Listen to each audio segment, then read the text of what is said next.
Hello friends, स्वागत है आपके अपने यूट्यूब चैनल यस के सचिन क्लासेस में। यस के सचिन क्लासेस को सब्सक्राइब कर लीजिए ताकि वीडियो का नोटिफिकेशन आपको प्राप्त हो सके। भारतीय इतिहास सामान्य परिचय। एक, भारत का राष्ट्रीय पंचांग किस संवत पर आधारित है? कली संवत, विक्रम संवत, शक संवत और इनमें से कोई नहीं, कौन सा सही होगा? और टॉप जी के क्वेश्चन है जो अनेक एग्जाम्स में पूछे गए क्वेश्चन को शामिल किया गया है। और हम लूसन सामान्य ज्ञान प्रतियोगी परीक्षा very most important question daily कराते हैं। अगर आपको ये वीडियो पसंद आए तो चैनल को सब्सक्राइब करें। तो चलिए स्टार्ट करते हैं। आज का हमारा पहला प्रश्न है, इतिहास के तहत अध्ययन किया जाता है फर्स्ट अतीत का, समाज का, शासन का, पर्यावरण का। तो इतिहास किसके तहत अध्ययन करता है? तो ऑप्शन नंबर ए अतीत का। किसके तहत? अतीत का करता है। ठीक है, option number A is the correct हो जाएगा। अगला नंबर क्वेश्चन है, प्रथम यूनानी इतिहासकार कौन था? प्रथम यूनानी इतिहासकार आपको बताना है। तो प्रथम यूनानी इतिहासकार हेरोडोटस, ऑप्शन नंबर बी, जिसे इतिहास का पिता कहा जाता है। हेरोडोटस को इतिहास का पिता कहा जाता है। अगला नंबर क्वेश्चन है, निम्नलिखित में से किसने स्पष्टतया कहा कि इतिहास के समस्त निष्कर्ष युक्तिगत संगत साक्ष्यों पर आधारित होते हैं? मतलब किसने कहा, ये आपको बताना है। तो 3 का option number B, Thucydides. Option number B is the correct answer. अगला क्वेश्चन है, द हिस्ट्रीज के रचनाकार का नाम बताना है आपको। ये याद रखना है पॉइंट कि बताइए द हिस्ट्रीज के रचनाकार का नाम क्या है। तो द हिस्ट्रीज के रचनाकार का नाम जो है आपको बताना है। तो ये option number A is the right answer, Herodotus. ठीक है, अब नेक्स्ट, इतिहास के पिता का पदवी सही अर्थों में निम्न में से किसे संबंधित है? मतलब इतिहास का पिता किसे कहा जाता है? तो इतिहास का पिता हेरोडोटस को कहा जाता है। Option number A is the correct answer. अगला क्वेश्चन है, इतिहास अपने को दोहराता है, यह कथन किसका है?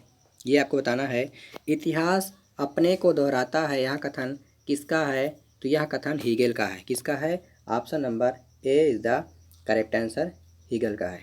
ठीक है, अगला क्वेश्चन है, अगला नंबर, हम इतिहास से यही सीखते हैं कि आदमी इतिहास से कभी कुछ नहीं सीखता, यह कथन किसका है? हीगेल का है। Option number A is the correct answer. अगला क्वेश्चन है, किसका कथन है समस्त इतिहास वर्ग संघर्ष का इतिहास है? ये आपको बताना है। किसका कथन है समस्त इतिहास वर्ग संघर्ष का इतिहास है? तो 8 का कौन सा सत्य हो जाएगा? तो 8 का number A is the right answer, Karl Marx ने बताया था। निम्नलिखित में से कौन सा एक इतिहासकार के विषय में मार्क्स के दृष्टिकोण का संक्षिप्त वर्णन करता है? ये 4 पॉइंट है, इनमें से एक सत्य है, आपको बताना है। 9 नंबर का क्वेश्चन दीजिए। तो 9 नंबर का option number B is the right answer, इतिहास के शोषक और शोषित वर्गों के बीच संघर्ष का सिलसिला है। अगला क्वेश्चन है, निम्नलिखित में से किसने द्वंद्वात्मक भौतिकवाद के सिद्धांत का प्रतिपादन किया? निम्नलिखित में से किसने द्वंद्वात्मक भौतिकवाद के सिद्धांत का प्रतिपादन किया? तो 10 नंबर का क्वेश्चन का आंसर देना है आपका, कौन सही हो जाएगा? तो 10 नंबर का option number B is the right answer, Marx. Karl Marx ने वर्ग संघर्ष की प्रक्रिया को निम्नलिखित में से किस सिद्धांत की मदद से समझाया? तो द्वंद्वात्मक भौतिकवाद। Option number D is the correct answer. इतिहास विगत की राजनीति है, यह किसका कथन है? इतिहास विगत की राजनीति है, यह कथन किसका है? तो ऑप्शन नंबर सी, सीले का। किसका है? सीले का। Option number C is the right answer. और अब नेक्स्ट नंबर क्वेश्चन की ओर चलते हैं। 13 नंबर क्वेश्चन है, सूची फर्स्ट को सूची सेकंड से सुमेलित कीजिए तथा नीचे दिए गए कूट की सहायता से सही उत्तर चुनिए। सूची फर्स्ट लेखक का नाम दिया है, सूची सेकंड में इतिहास की परिभाषा दिया गया है। तो बताइए ओकसाट, ट्रेवलियन, कालिंगुड और ब्यूरी। इसमें आपको बताना है कि सूची फर्स्ट से सूची सेकंड इतिहास की परिभाषा इधर दी गई हुई है, इधर जो है इतिहास की परिभाषा दी गई हुई है, और इधर जो है लेखक का नाम दिया गया है। आपको बताना है इन दोनों में से कौन मिलाना है, कौन सही है, ये आपको राइट उत्तर देना है। कौन नंबर सही है? देखिए यहाँ पर बात करते हैं, तीसरा का एक राइट हो जाएगा। क्यों? क्योंकि ए जो है 3 से सत्य है। ओकसाट, यह सच यह है कि इतिहास में अतीत वर्तमान के साथ बदलता है। तो option number A is the correct answer यहाँ पर हो जाएगा। ठीक है, अगला नंबर क्वेश्चन है, किस इतिहास दर्शन शास्त्री ने कहा था समस्त इतिहास समकालीन इतिहास है? किस इतिहास दर्शन शास्त्री ने कहा था समस्त इतिहास समकालीन इतिहास है? 14 का option number B is the correct answer. 14 का बी, बेनिडिटो क्रोचे। अगला नंबर क्वेश्चन है, इतिहास अतीत एवं वर्तमान के बीच अंतहीन वार्ता है, यह कथन किसने कहा? ये आपको बताना है। तो 15 का option number A is the right answer, E H car. अगला नंबर क्वेश्चन है, तिथियों के साथ प्रयुक्त होने वाला बीसी किसका संक्षिप्त रूप है? बीसी किसका संक्षिप्त रूप है, ये आपको बताना है। तो before Christ, option number A is the right answer. तिथियों के साथ प्रयुक्त होने वाला एडी का पूर्ण रूप है। 17 नंबर क्वेश्चन का आंसर देना है आपको। तो एडी का पूर्ण रूप अन्नो डोमनी होता है, मतलब anno Domini. Option number A is the correct answer. वर्ष 50 ईसा पूर्व के बाद क्या आता है, ये आपको बताना है। वर्ष 50 ईसा पूर्व जो है 150 ईसा पूर्व के पहले आता है, वर्ष 150 ईसा पूर्व के बाद आता है। जिस वर्ष में वर्ष 150 ईसा पूर्व आता है या जिस दशक में वर्ष 150 ईसा पूर्व आता है, इसमें से 18 नंबर का कौन सा सत्य होगा, ये आपको बताना होगा। देखिए यहाँ पर 20 द करेक्ट आंसर हो जाएगा। जो 50 ईसा पूर्व है 150 ईसा पूर्व के बाद आता है। क्यों? देखो 150 ईसा पूर्व, सबसे पहले देखो 150 ईसा पूर्व आया, इसके बाद 149 आया, 148 आया, 147 आया, है ना, 146 आया, 145 आया, 144 आया, मतलब इस तरह चलता रहेगा। धीरे धीरे धीरे धीरे 50 आ जाएगा। क्या आ जाएगा? 50 आएगा। ठीक है, तो इसलिए ऑप्शन नंबर 20 द करेक्ट हो जाएगा। 20 नंबर क्वेश्चन है, सूची फर्स्ट को सूची सेकंड को सम्मिलित करना। देखो विक्रम संवत, शक संवत, गुप्त संवत और कली संवत, ये आपको बताना है तो कौन सही है।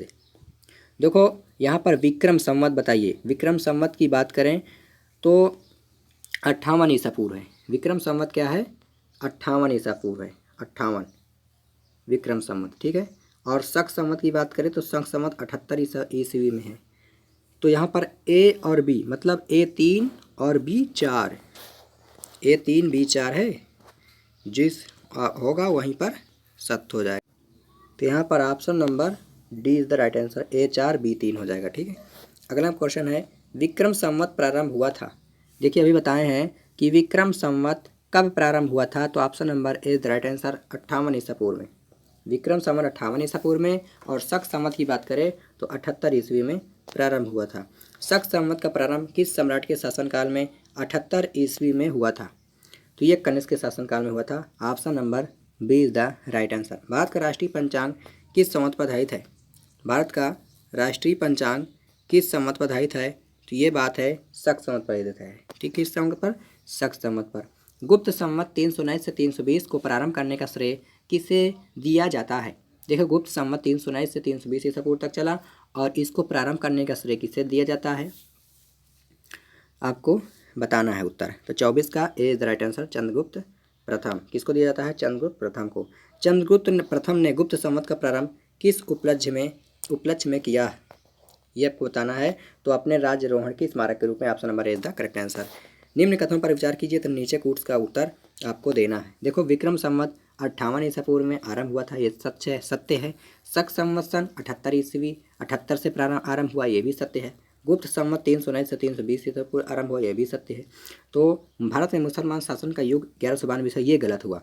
तो 1 2 3 मतलब 26 नंबर कौन सा सत्य हो जाएगा? सी नंबर। 26 का क्या हो जाएगा? सी नंबर। 1 2 व 3 सत्य हैं। हर्षवर्धन ने 606 ईस्वी में हर्ष संवत की स्थापना किस उपलक्ष्य में की थी? हर्षवर्धन ने 606 ईसा पूर्व में हर्ष संवत की स्थापना किस उपलक्ष्य में की थी? तो अपने राज्यरोहण के उपलक्ष्य में। Option number is the correct answer. निम्नलिखित में से वह कौन सा संवत है जो कलचरूल द्वारा प्रयुक्त किया जाने वाला कारण कलचुरी संवत भी कहलाता है?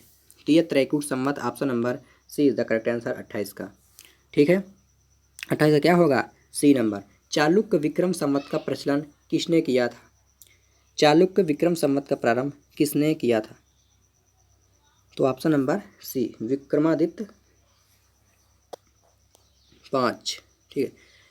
छठा देखो, निम्नलिखित में से किसे एक नए संवत चलाने का यश प्राप्त हुआ? तो लक्ष्मण सेन। किसको? लक्ष्मण सेन को। Option number D. निम्नलिखित में से कौन सा वर्ष दिसंबर 2019 में शंख संवत का वर्ष माना होगा? 2019 में की बात कर रहा है, देखो जो बीत चुका है ना। ऐसे भी पूछ लेता है क्वेश्चन। UPPCS 2007 में पूछा गया था यह क्वेश्चन। 31 नंबर का आपको बताना है। तो 31 का ऑप्शन नंबर ए हो जाएगा, 1931। ठीक है। विक्रम संवत 2070 को ईसवी संवत के रूपांतरित करने पर मान होगा। मतलब विक्रम संवत 2070 को ईसवी संवत में रूपांतरित करने पर मान होगा। इसमें कौन सा मान होगा? तो 32 का ऑप्शन नंबर जो होगा डी होगा, 2013। ठीक है। अब नेक्स्ट क्वेश्चन की ओर चलते हैं। यहाँ पर नेक्स्ट क्वेश्चन है 33 नंबर।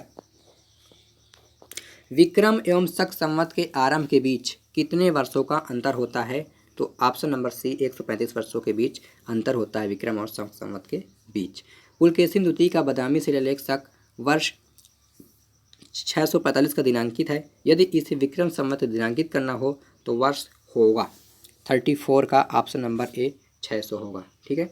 राजस्थान सरकार के कैलेंडर में विकास संख्या 2063 लिखा हुआ है तथा साके मतलब शक संवत पर क्या होगा, ये आपको बताना है। तो 35 का option number C right answer, 1928 साके होगा। अगला क्वेश्चन है, पुरातत्व में स्तर विन्यास पद्धति निम्नलिखित में से किसको समझने के लिए प्रयुक्त की जाती है?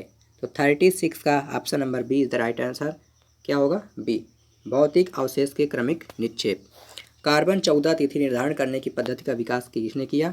कार्बन 14, 37 का ऑप्शन नंबर डी, विलर्ड लिव्वी ने। ठीक है। काष्ठ अस्थि संघ के पुरातात्विक नमूनों का काल निर्धारण करने के लिए निम्नलिखित कौन सा अपनाया जाता है? तो carbon 14 option number is the right answer. Carbon dating निम्न के आयु निर्धारण हेतु प्रयुक्त होती है जीवाश्म। कार्बन डेटिंग निम्न की आयु निर्धारित प्रयुक्त होती है तो जीवाश्म। Option number is the correct answer. 40 number question है, प्रागैतिहासिक का अंत एवं इतिहास का आरंभ तब माना जाता है जब मानव ने लिखना सीखा। मानव ने लिखना सीखा। Option number C is the correct answer. Bharat के संदर्भ में ऐतिहासिक काल का आरंभ कब से कब माना जाता है? भारत में ऐतिहासिक काल का आरंभ कब से माना जाता है ये आपको बताना है। 43 का सी, 600 ईसा पूर्व से माना जाता है। सिंधु सभ्यता को आदि ऐतिहासिक सभ्यता कहा जाता है क्योंकि इसमें यह प्रमाण मिला। क्या प्रमाण मिला? 42 का ऑप्शन नंबर ए, लेखन का। ठीक है। देखो, आदि ऐतिहासिक काल कहा जाता है, सिंधु सभ्यता को आदि ऐतिहासिक सभ्यता कहा जाता है क्योंकि इसमें प्रमाण मिला लेखन का। Option number is the correct answer. 43 number question है, शक संवत क्या लिखा है? शक संवत पर आधारित राष्ट्रीय पंचांग का एक चैत्र ग्रेगोरियन कैलेंडर की निम्नलिखित तिथियों में से किसी एक के तदनुरूप है।